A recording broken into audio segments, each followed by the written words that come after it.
Hood Boy Radio, DJ Hood. I know you love my music. I say you love my music. I know you love my music. Radio show. Hood Boy Radio, DJ Hood. This is I know you love my music, and we in here for episode 1 with the guest Lil Grody. Hey, what's happening? Snapper. Hey. Grody, won't you introduce this people to yourself? You know what I'm saying? Give them a brief little overview of Lil Grody, the meaning of Lil Grody, and how long you been doing this and so on. Already. The name is Lil Grody. I'm from Sulphur Springs, Texas. You know what I'm saying? It's in East Texas. It's of a town where, you know, most everybody know each other. And I've been doing this music since I was 9. I've been rapping since I was 9. Putting it in and getting it in like that, you know what I'm saying? I had an uncle named DJ Bob. You know, he had the turntables back then when I was coming up, so I used to rap off that, and that's what I all started. Basement in the room, you know what I'm saying? LilGrody.com, you know. I did a lot of stuff in the past, and I just dropped in behind Tent 2 just last summer or whatever. I'm working on this new CD called My Real, and I got my apparel going, shirts and with my hoodies and stuff like that too. So, LilGrody.com, y'all give me a visit. Give me a shout out too. Hit me up on Facebook, Brandon Lil Grody Harris, and hit me up on SoundCloud. Already, it's a pleasure to, you know, be talking with one of the fellow entrepreneurs, you know, coming out of this this music market of Sulphur Springs, Texas, you know, that, you know, it's starting to grow and thrive a little bit. And as somebody who's been doing it for a while, could you give me some of the influences and people that kind of endorse some of the things you were doing when you was small, coming up with an idea that you wanted to try to pursue being a rapper? Yeah. When I was younger or whatever, my mother was the most loyal thing that I had to me or whatever. So the words that she was putting to show me that I can do it no matter what and things like that. And then you get back to society and they try to tell you different or whatever. Thing when you actually look into it at the time, your brain is processing as a kid. But anyway, to make a long story short, I looked up to a lot of rappers that was on TV at the time. You know what I'm saying? Like, that's why I come up with King of Diverse or whatever, because I like this rapper. I like that rapper. You know what I'm saying? So, yeah. Liking all them rappers all at once or whatever, that had me feeling some type of way of being an artist under that same umbrella, but and a fan as well. And led to another, and I caught myself rapping in different ways. But now it's to a point to I done harvest into something else, to where it's really diverse instead of something that I'm claiming. Yeah. You know what I'm saying? So now it's a different ball game. I'm getting different results. I'm getting different reactions and stuff like that. Still using that, and now I'm using myself, you know, more than less as looking up to, you know, the better me. That's pretty much it as far as my artistic. Okay. As far as your inspiration to continue doing music and to push forward after so much longevity in the game, could you speak to that a little bit? After the inspiration? Yeah. What's your inspiration? Inspiration basically is my children. You know, just to talk to my son when he called me, or his mama send me a Snapchat for him or whatever like that. That's the biggest inspiration I'm having now, because I'm holding on to something that I know that's not going to leave unless I let it. Yeah. You know what I'm saying? Because everything else I done lost. Yeah. So it's hard to be inspired with a lot of things when it's supposed to be real genuine. And could you speak about how being a parent is a benefit to doing music versus being a hindrance? Yeah, if I catch myself not being a good parent or whatever, I feel as if that I don't deserve to record today.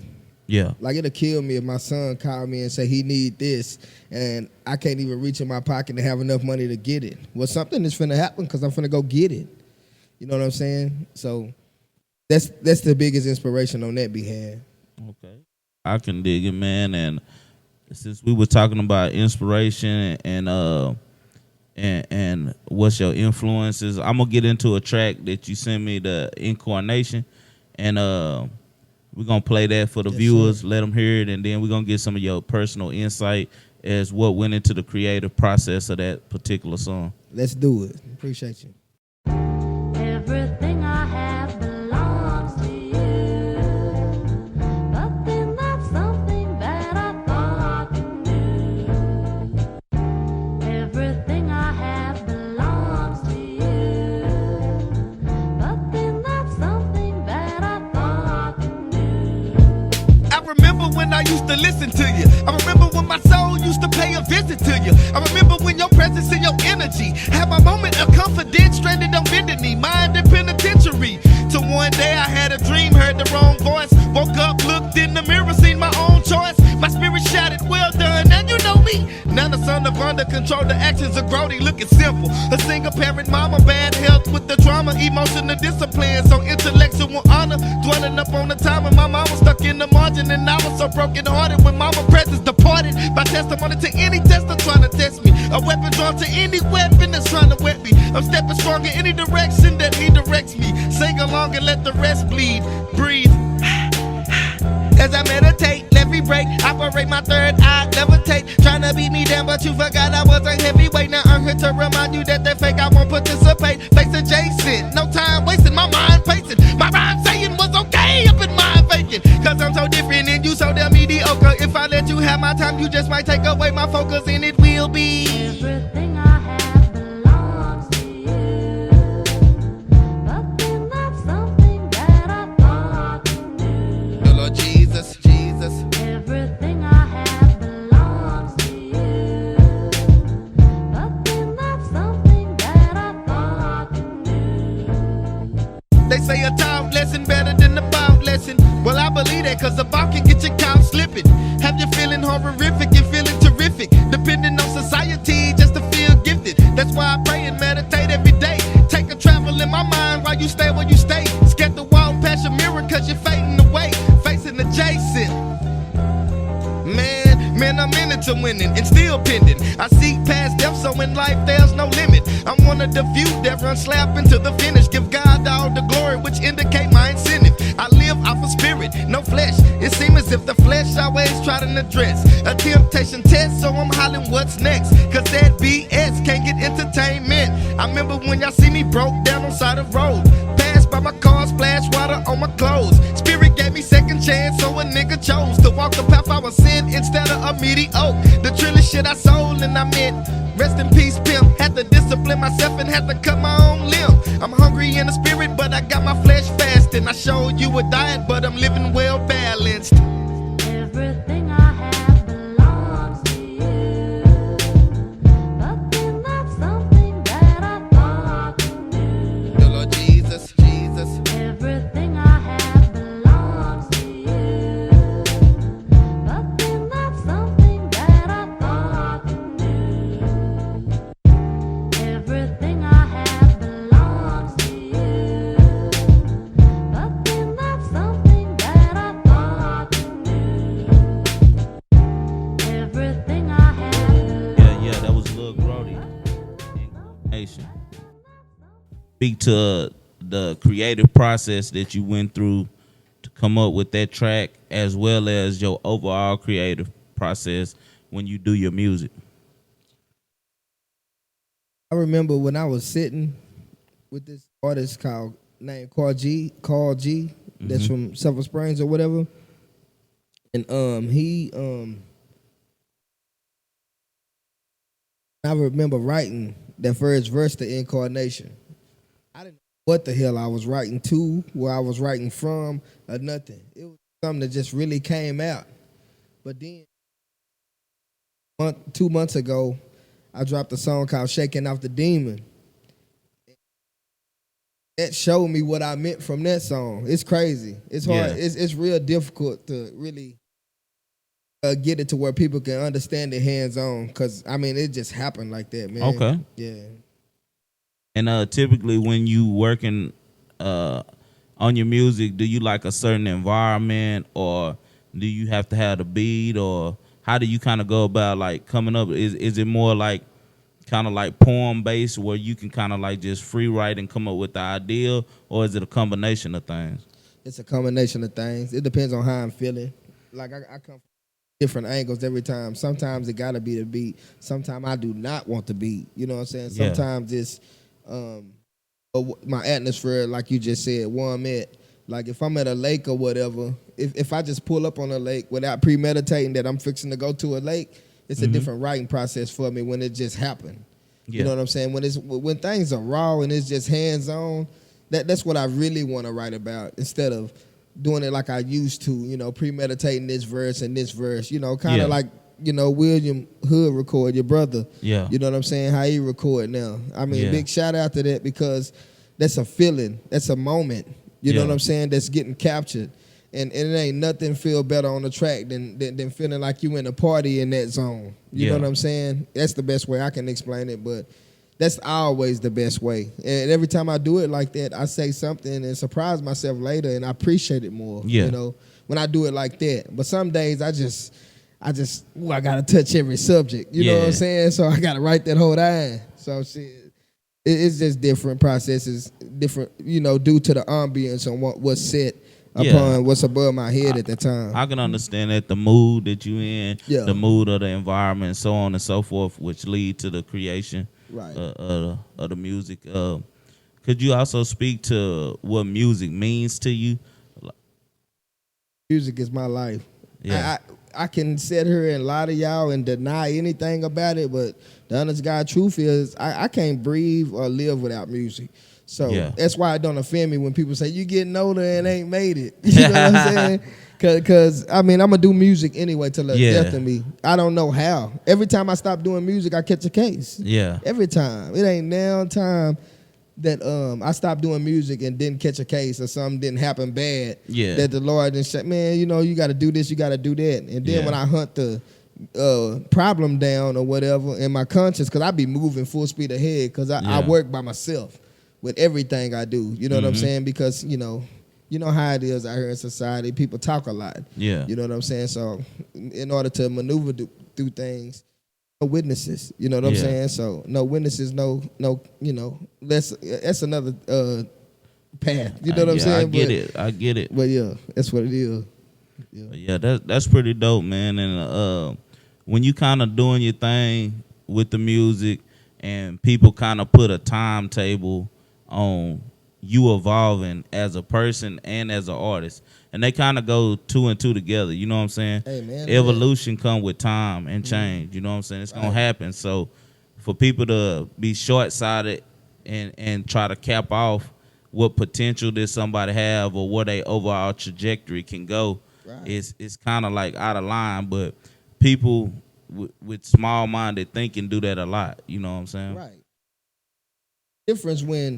It's a difference when you know that, and it's also a difference when you know that and you respect it. Yeah. You know what I'm saying? A lot of people can know it. You know what I'm saying? Because people are entitled to their opinion. A lot of people think that people get upset because they don't believe in them or so on and so forth, but everybody has an opinion and they're entitled to it. Right. But in the same sense of it, you can't let people's opinion dictate your energy or the way you want to attack your goals.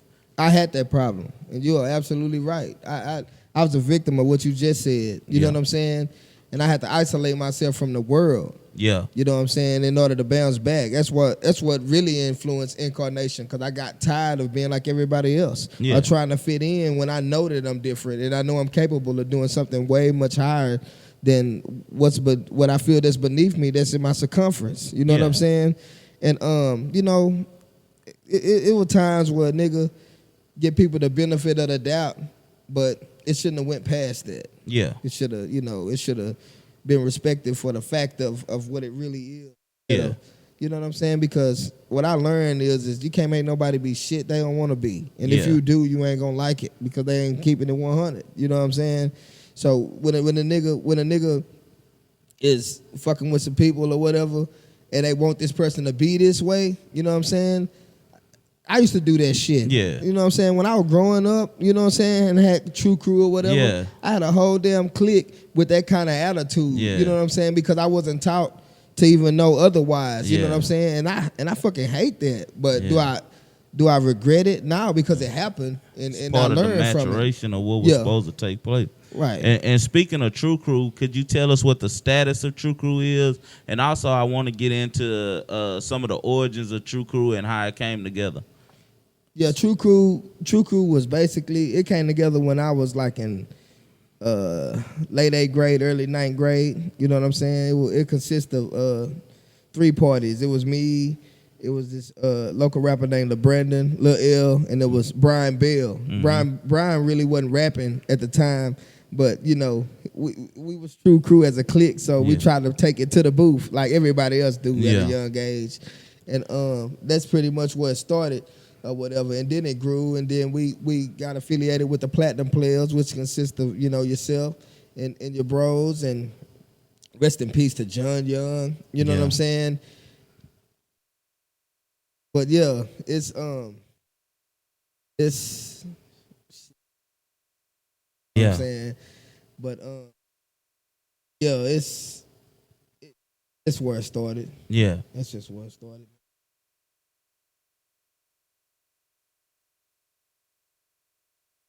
True Crew, the status of True Crew is basically really, we're not really just out together right now. Because when my mama passed, you know what I'm saying, that threw a monkey wrench in a whole lot of shit. Not saying it was supposed to happen like that, but that's just what happened.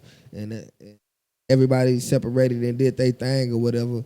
But I know if True Crew ever was to come back, or we come back and get affiliated together, it would be a different strategy. Most definitely be a different strategy than it was the first time. So I think, you know, it's going to be a whole different origin, a whole different process, a whole different acceptance, a whole different cultivation process. Doing when everything was more heavy as the group, could you tell me like some of the projects, you know, that y'all released early on that led to, you know, the movement growing?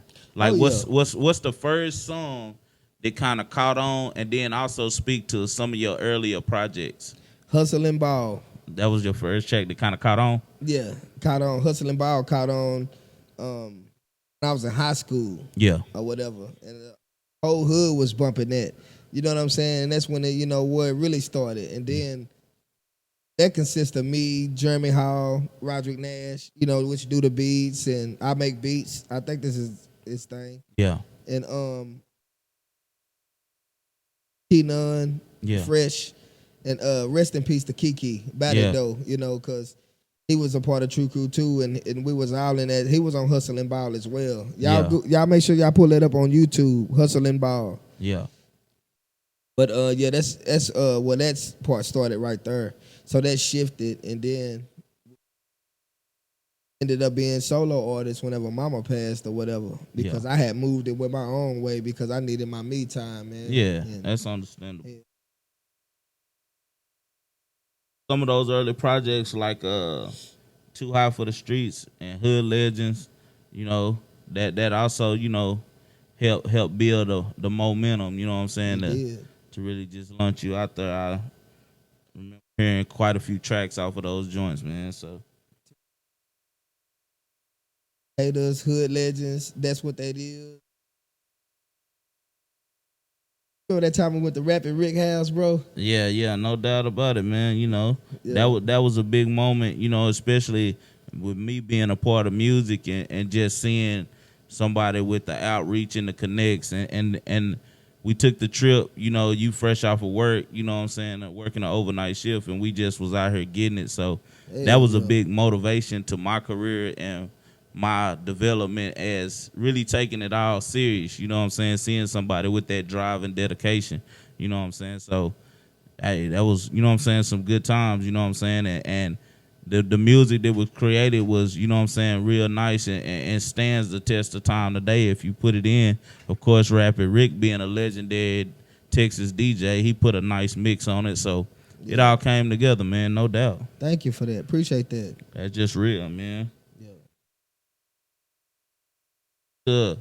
Some things that's going on in the world. Try to get some of your insight and feelings in it. Current status right now with the police brutality. Kind of feel about it, and do you see light at the end of the tunnel time frame? I don't really see no damn light at the end of the tunnel right now because it's a lot of confusion. Yeah. A lot of people, it's just took and misconstrued.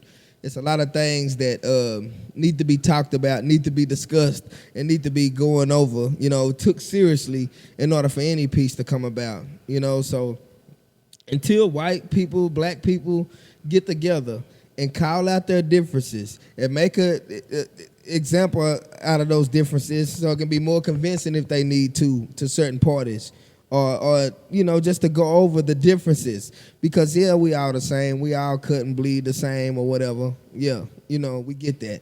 But what I'm putting the index finger on is I'm putting emphasis on the differences of our upbringings. Yeah. My way of discipline to my son's mother is white. You know what I'm saying? Mm-hmm. My way of discipline is abuse to her. You know what I'm saying? A nigga just went to jail for whooping his kids. Yeah.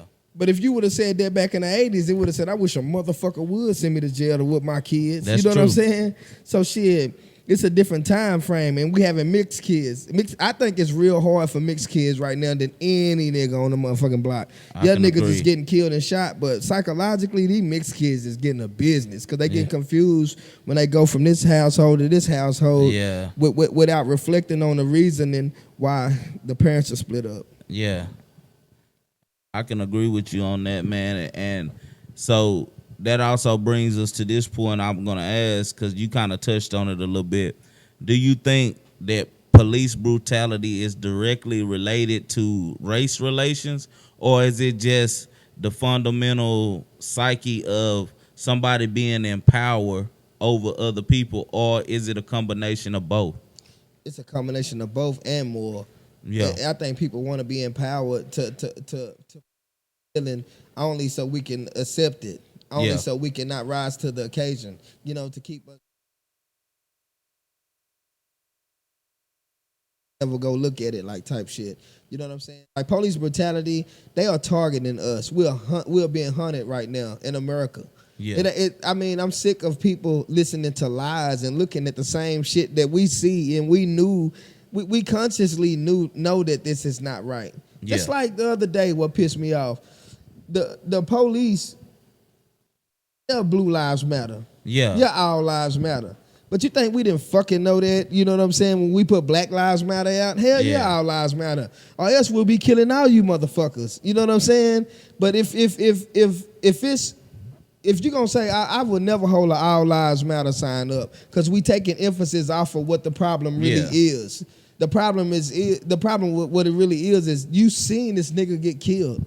Yeah. That's not self-defense. That's murder. You can't overlook it just based off of saying that all lives matter or blue lives matter, because like you said, it's already implied, and it's already the way of the world. If any other ethnicity was getting targeted to that specific, brutality, then it would be more emphasis on all lives matter or this person or not. But being that it's predominantly African American, you can't really dismiss the factor of it, and don't take it as a negative. Right. I think that's what people get caught up on, because it's good police officers and it's bad police officers. Right. And it's those that's in the middle that kind of don't know how to intervene or come forward, because at the end of the day, they protect themselves. So if you can protect yourself with the blue line, why can you get mad at people protesting and saying that they want to stand forward and protect black people that's being targeted and being unjustly dealt with in most cases? You know what I'm saying? Right. Because I hate to be so direct that it's this way or that way,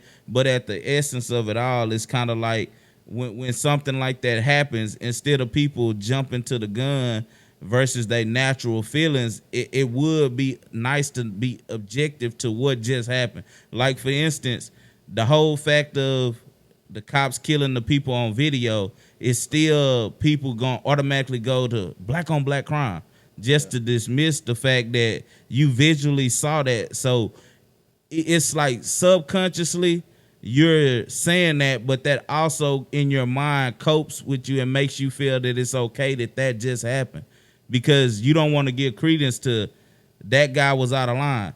We haven't heard much if the officer's been reprimanded. They may be on temporary leave, but we haven't heard anything about any charges filed or on and so forth. You're not, because it's a power instrument. It's when your psychic collects that they didn't get charged. Yeah. When your psychic collected that George Zimmerman was still free. Yeah. When your psychic collected that Rodine got out. Yeah. And had a bond. Yeah. R.I.P. Chopper Dave. You know what I'm saying? When your psychic collect that and you go on about your day, what it does is you accepted it. Yeah. You know what I'm saying? A piece of your soul did, because that's your psychic. A piece of your soul accepted that. You know what I'm saying? And it's a lot of psychological damage going on in America right now. And you see black kids watching that shit, and they feel like when you know what I'm saying? And this is the main thing. Every time when Trayvon died, you know what I'm saying? Even when Alton died, and it's a whole lot of people that died by the hands of cops or the hands of whoever's watching over the neighborhood. But when they died, a lot of black people was like, let's pray for them. I pray for their family. Let's pray for them. But when a cop died, they sat there and said, oh, man, that cop had a family, man. Yeah. You know what I'm saying? Both of them was human beings. I'm not saying kill the cop. I'm not saying kill the nigga. I'm not saying that. But what I am saying is that where are you at consciously to react like that? You are never going to do nothing and never going to change. I feel like at the heart of it is, the moral of the whole story is, as they say, when anybody has any addiction or any problem, the first step is admitting that it's a problem. Right. And I think that's where everybody got to start with. Like I said, both sides of the fence, cops, young minorities, because, even though it's highlighted about the African Americans, also Hispanics, also Asians, also Muslims, anybody that's not pale skin is mainly subject to a lot of this brutality. Even though there are numbers that show that more Caucasians are killed, but they also outnumber minorities in the country. So numbers can be skewed for either argument. But at the root of it all is there is a problem with race and race relations. And until people actually admit it, have an honest conversation about it, actually come to grips that things that they've been taught, things that their grandparents have been taught. And I think it's just the uncomfortable. Some people are not so much as racist, but they feel so like they don't want to catch the blame for things that their forefathers did. So it's like automatically when the subject comes up, it's an uncomfortableness based off of history. So my point of it is kind of like just start by admitting that there is a problem, because when you dismiss the fact that any type of race dictates anything, that's when the whole thing is lost, because it's all a lie. Because it is a problem, whether people want to realize it or not. You could run control test after control test, and it's always the stories of the white lady clenching a purse in the elevator and so on and so forth. And that's just part of it that happens. I have an explanation for that. Like first we're gonna start by asking you a question, if you don't mind.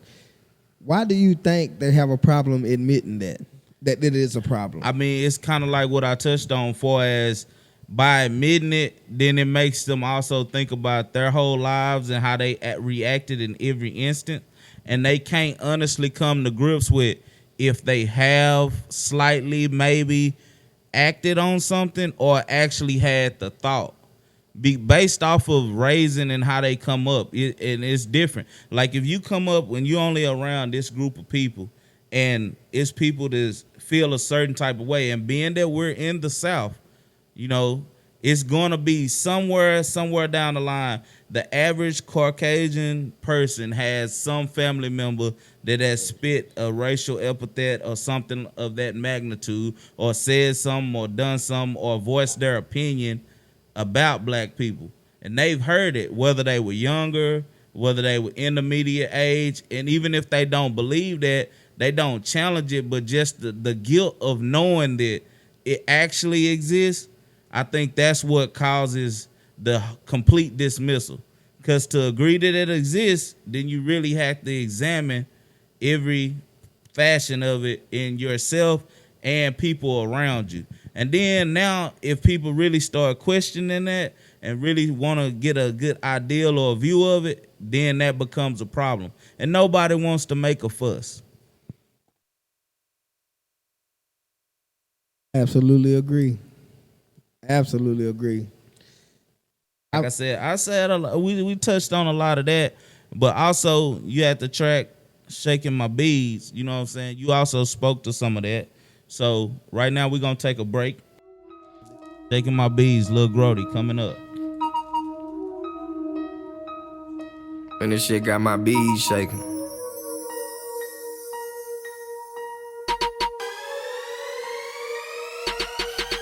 Nigga, I'm pissed off. A nigga mad than a bitch. I'm turning on the TV seeing tragic and shit. I'm tired of motherfuckers getting judged by their color. Any people underfeel it, but they brag for the shit. That's how I feel, man. What happened inside? When they come around, you adapt to the vibe. Motherfucking nigga, I don't know you.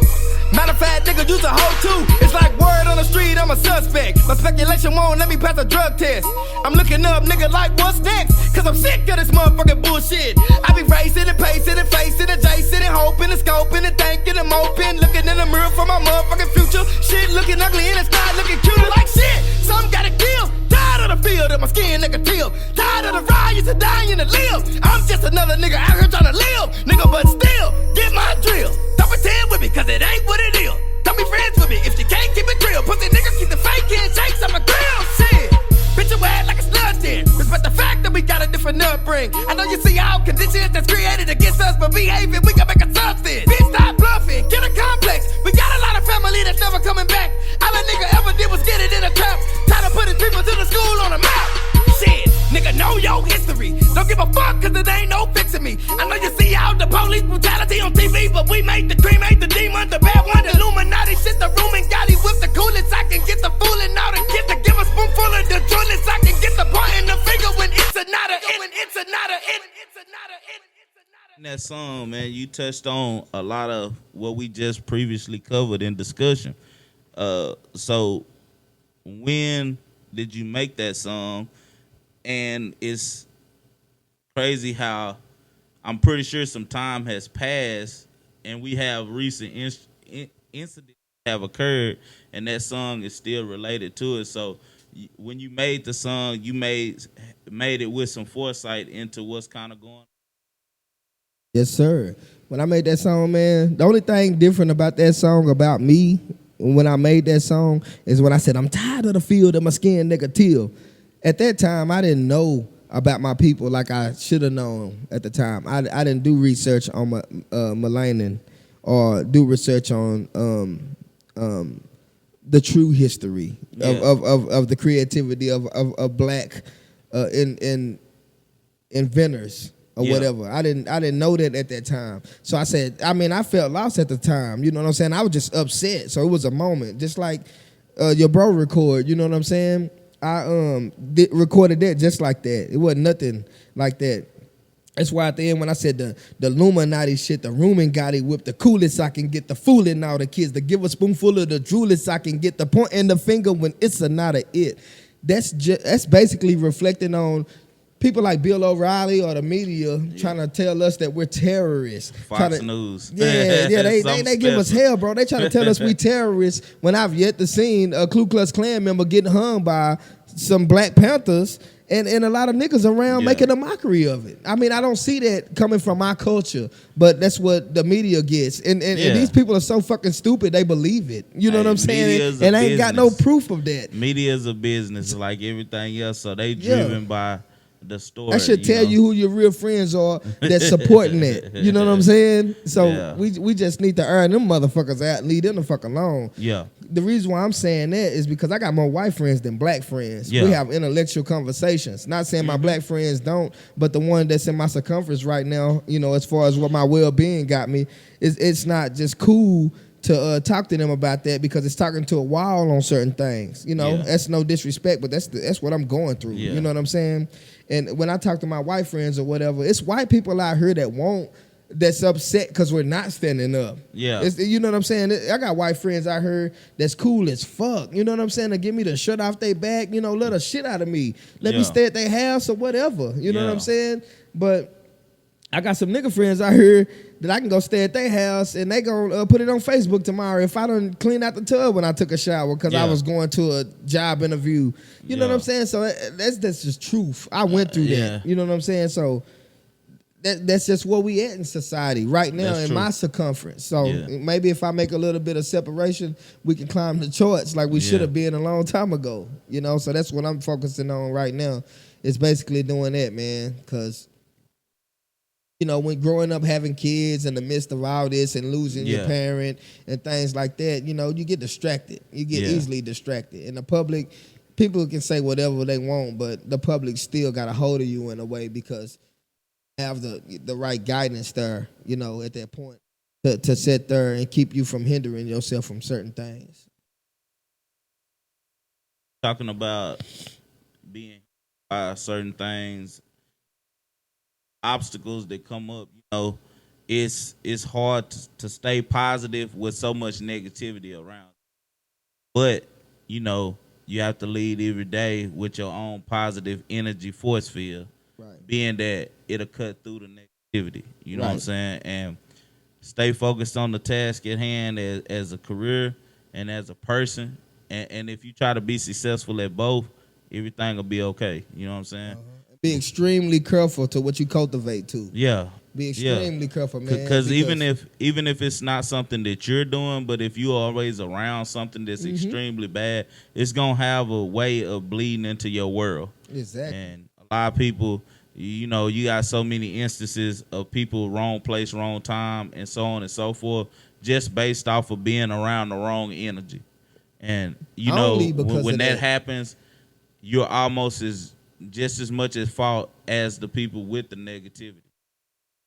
You're the master of your own world, so you can't control everything, but the things that you can control, you should definitely make an effort to do so. You know what I'm saying? And they get real when they hit you and you see that you the goddamn problem. Yeah. You know what I'm saying? It get real when they hit you and you see you the goddamn problem.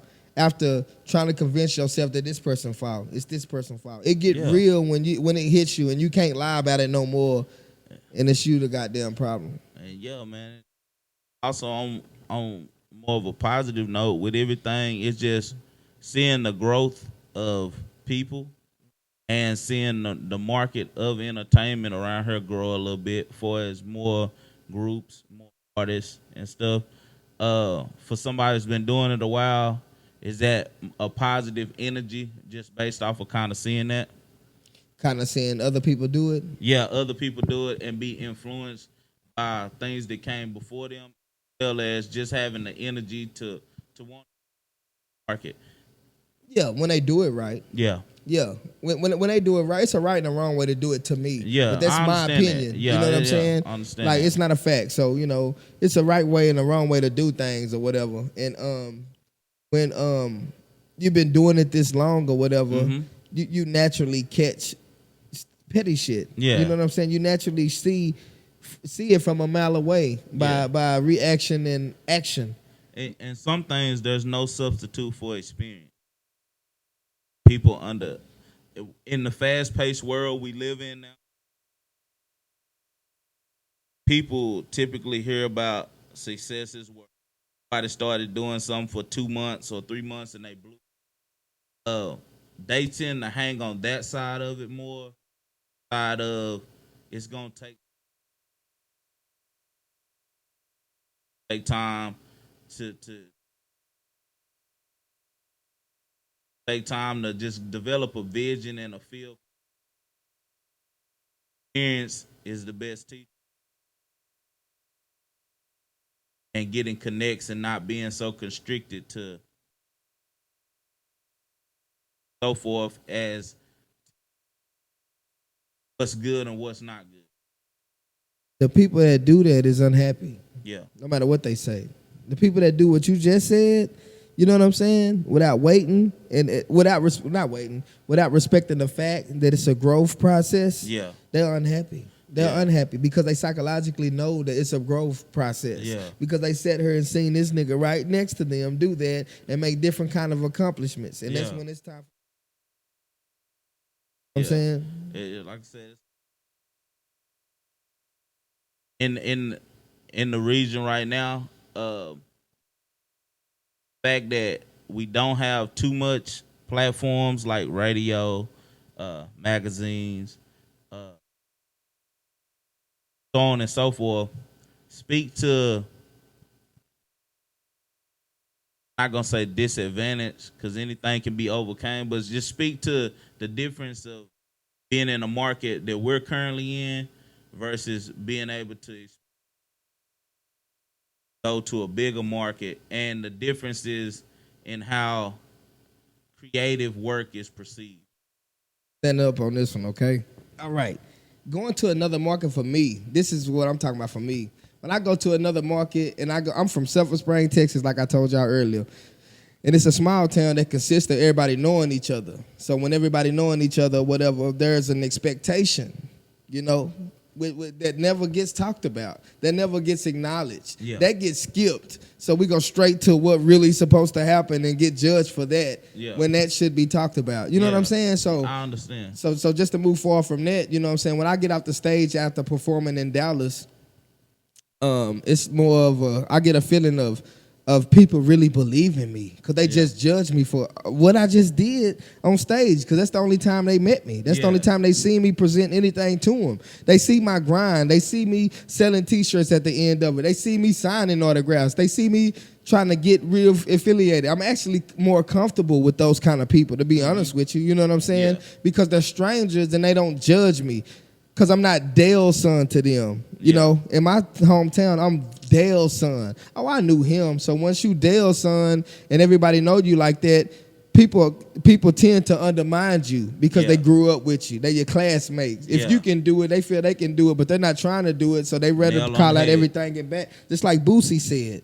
You know what I'm saying? And another thing with the police brutality, what Boosie said, he sat there and said a scary person, a person that's afraid with a gun is dangerous. Yeah. And that reflects on the police too. Yeah. You know, but back to the difference. It's just a different atmosphere when I'm around strangers. I tend to bring out the best of me when I'm around strangers, and I'm really just ready to live around it because I live right now. I'm currently living around people that know me, and I don't like it. You know what I'm saying? Because I'm not reaching my full potential with people that don't know that because they're not influencing that. They're not sitting there saying that you should do this and should do that. I don't give a damn if a nigga was my nigga like that and he look at it as a meal ticket to make me go rap in the booth and we both come up. Hey, I'm down with that. That's better than waking up broke. So fuck some feelings. You know what I'm saying? Nigga can't have them kind of feelings when he broke. It's time to get paid. You know what I'm saying? So shit, that's really what I want to be around. But as far as that, being Dale's son, you know what I'm saying, around her or whatever, it's whatever I do is gonna be limited. You know what I'm saying? I'm already accepted that. But the problem is that I accepted that and I'm still here right now due to what I'm going through. And also speak to that for as also people might not overly gravitate to what you're doing, but stay consistent because at the end of the day, you have to appease yourself and your goal. And in doing so, you know what I'm saying, I think that's what's helped you be in the game. Billions to bounce back and then the ability to bounce back. I agree, because I never had to worry about not being relevant. You know what I'm saying? So, even if I want to boost. Yeah, so that's always a good thing and a good ability and a feel to have, you know what I'm saying, in the and it's speaking on the mainstream right now, who are the few people that you listening to currently? There will be a dream collab for you right now. And they can say what they want, and I don't care how hot this dude is or not. I really want to work with Mystical. Yeah. You know, I really feel like me and Mystical could. I won't focus on trying to sound like him on the track or whatever. Yeah. Even if I probably might just to make the song crunk, but I would really focus on making a good song. You know what I'm saying? Because I would really want people to play it because it'll mean a lot to me, and I would love to put that on wax and people play it later. But other than that, it'll be somebody like Tech Nine. I really want to work with Tech Nine. I feel like he'll bring something out of me that I never did before, that I didn't even know I could do. And I like those kind of experiences because they in the booth. And speak somebody from the new generation of music right now that you kind of listening to, or you, if not so much listening to, taking something from their business mode? Or I like Wiz Khalifa business mode, and how he do things, and like how he came in back and got Juicy J, and now he a solo artist and he got a bigger buzz. I respect that type shit. You know what I'm saying? Like I respected Master P when he bought Snoop Dogg to No Limit that time. You know what I'm saying? I respect things like that. But as far as the new generation, I really like Kendrick Lamar. Kevin Gates is pretty hot to me. You know, I like Kevin Gates. Yeah. I like Kendrick Lamar. People be hating on my nigga Designer. I like Designer. You know what I'm saying? They say, to be honest, you know, be real, he do kind of sound like Future, but a lot of niggas, hell, I sound like Mystical on 100. So shit, that don't, why, what I look saying, hey, this nigga sound like Future. You know what I'm saying? So, you know, I think everybody entitled to do what they want to do. It's a diverse world. Yeah. I mean, how can you say anything about Designer and accept auto-tune? Yeah. You know? I mean, more so now than ever, like you said, it's all about vibe and imagery, and the platform, everything is just different now. So to judge things on old school rules is kind of being behind, because everything is changing every day. I ain't gonna lie, it ain't get me nowhere. Yeah. I mean, I'm totally on to the new way. And partly because, you know, when I'm DJing and the music I play, so I become more objective for as just accepting things for what they are and for what it sound like. We got to.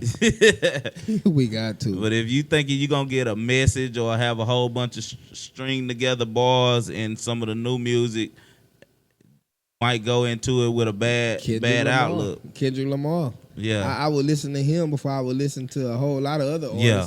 You know what I'm saying? Because they can talk about what they did yesterday, which is cool. You know what I'm saying? But I want some shit to stick, because I'm trying to break out of something today. You know what I'm saying? I want some shit to stick. I listen to a no-name nigga before I listen to a 2 Chainz. You know, not saying I don't like 2 Chainz, because he got some good ass bars. I love the shit. His music is addicting to me. Yeah. I love 2 Chainz.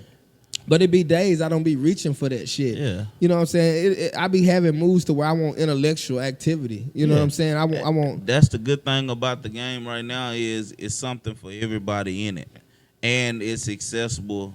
You know, it's not the days that everybody got to hunt down records and stuff. Touching your finger, you can pretty much get a good variety of, you know, many different artists and many different flavors, even if some of them overlap. You know what I'm saying? It's just a part of the game, and it's there. You know what I'm saying? I think it's important to be diverse. Yeah. If people diverse and they can collect energy from a party they didn't even expect, you know what I'm saying? Or from a crowd of people that they didn't expect that would like this, and they did it only because they liked that song, instead of them looking at it, they like that because they like that song. Enjoy the energy. Yeah. You know what I'm saying? And enjoy what they present to you and showing you what they see out of you, so you can become a better person on that behalf and have another hustle later.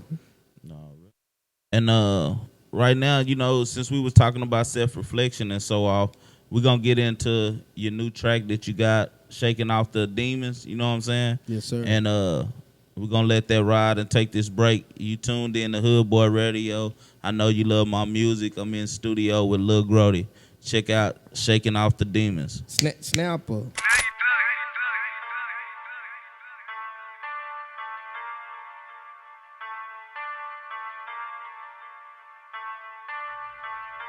Snapper.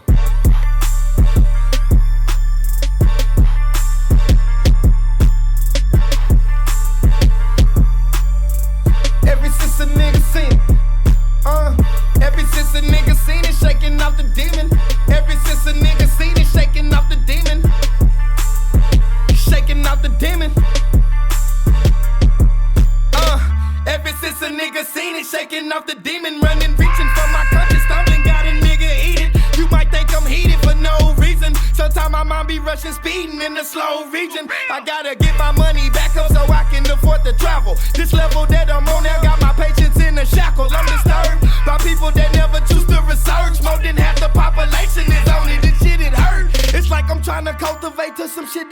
word. This gift that I got is a gift and a curse, and I know that. But my horse still ride like them four flats. That's why any random motherfucker can't touch my doormat. I don't trust ya. Ain't got shit for ya. Hating ass nigga letting off a bad substance. Positive vibes in the G in my conscience. I snap 2 times if you cheese, then you love me.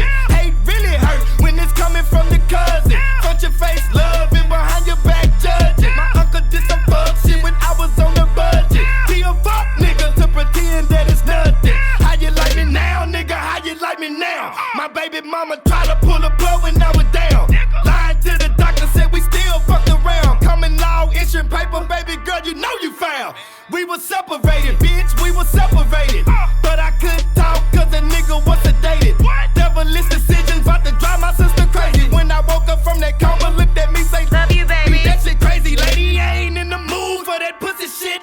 My little brother picked the tools on some rookie shit. Put me in position to withdraw from the rookiness. So now, nigga, catch it on the cool. How he look at shit, I ain't even tripping. I still kick it off the muscle. Picking up the vision, chilling with the Charlie hustle. They say my ex-girl was my long distance cousin. I broke up with the bitch, she for both of my brothers. I can't even judge her, I ain't good at holding grudges. Trade a bitch in for a motherfucking other. My new girlfriend is so motherfucking stubborn. Having attitudes in public, dressed up cute and acting ugly. What the fuck is that shit? What the fuck is that? Every time I'm getting focused, here comes something that is whack. That's why I'm singled out, getting guap, getting scratched. Hide it in the bushes before I ever tell a rat, motherfucker. Nigga, now if you feel me on some trill shit, I throw my struggle up to show you what I deal with. Put the ass nigga passing game like they skillin'. Nigga, I can't feel it, your lane with your delivery. Yeah, I won't deny it, I ain't fucking flawless. You don't want fuck with me. Fuck arguing with you, I'ma put it on the beat. Far from mediocre till I D-I-E. Yeah, I won't deny it, I ain't fucking flawless. You don't want fuck with me. Fuck arguing with you, I'ma put it on the beat. Far from mediocre till I D-I-E. Yeah.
Taking off the demons, baby. Hey, what project is that gonna be on again? It's called My Real. My Real. If anybody want to know who My Real. And when can we expect that? You got a rough timetable on that? Yeah, it's very rough. Shit, it's probably about December, Okay. January-ish. It depends on what kind of promotion that I get, because I really want people to hear this, and I want to take a different route on promotion. Yeah. But my budget is kind of fucked up right now, you know what I'm Yeah. saying? So shit, due to all that, it is what it is. But you know, I make shit It's happen. on the way. It's on the Oh, way. it's on the way, bro. And far as can we expect any new visuals from you? As far as singles. Visual videos. Any new Oh yeah, ones I'm you gonna got in shoot the Shaking work? Off the Demon. I Okay. told myself I wasn't gonna post nothing on Facebook until it's that video. Okay, You know what I'm that saying? makes sense. That makes sense. You know what I'm saying? And also give people some information on where they can look you up. We know lilgrody.com. Give them some of your social information and your YouTube channel. My YouTube channel is Dusky100, and my Facebook is Brandon Lil Grody Harris. I also have a Lil Grody music page and a Lil Grody apparel page. I I got Instagram, which is Dusky100. I got a Snapchat. It's Lil Grody Snapper. Y'all go add me on Snapchat. Shit, hell, I be talking shit on that motherfucker too. Already, man. But hell yeah, Twitter at Lil Grody. It's a few things that I'm on. They can't even hit me right now. Wish I had somebody working for me doing that shit. That way I can just go chill. Just snap a picture when I'm doing something crazy and make it look cool. Been great. We appreciate everybody tuning in to us. This Lil Grody, DJ Hood Boy Radio. I know you love my music. And we're going to ride out with Lil Grody's song, I Ain't in the Mood. Check him out, man. Look my boy up on all the social media. Check him out at lilgrody.com. I Ain't in the Mood. Good boy and T on the business. I ain't in the mood for that pussy shit. I ain't in the mood for that pussy shit. I ain't in the mood for that pussy shit. I ain't in the mood for that pussy shit. Let's shout it, stop playing. I'm just saying, you understand me? I ain't in the mood for that pussy shit. Snapper. I ain't in the mood for that pussy shit. I ain't in the mood for that pussy shit. Shout get up out my fight because a nigga count guap. I'm on my last nerve, I ain't even trying fool. I be done did some shit that don't even want do. Gon' do that while I'm trying to warn you in it rhyme. Don't take it personal cause I don't do this all the time. I be chillin', blowin', thinking of a new way. So I can give a middle finger, fuck what I'm do say. He can hate on me, it's okay with me, bitch. I'm a brand in the movement, he a fake MC. So why you cutting curve with this convo? I kinda feel played, cause he said it at your front door. Like car in the heli, get that comfortable. To say that shit in front of you, you not my woe. I underfeel it, shouted, you a participant. Participating with the hating, you a bitch with him. I ain't in the mood for that pussy shit. I ain't in the mood for that pussy shit. I ain't in the mood for that pussy shit. I ain't in the mood for that pussy shit. Let's shout it, stop playing. I'm just saying, you understand me? I ain't in the mood for that pussy shit. Snapper. I ain't in the mood for that pussy shit. I ain't in the mood for that pussy shit. Fuck up out my fight with that he say, she say business. It go against religion, your intention is the witness. Hating on the women and they cheering when they diss. It's not my damn business who she fucking and sucking. I'm still gon' fuck her good with the love and no judging.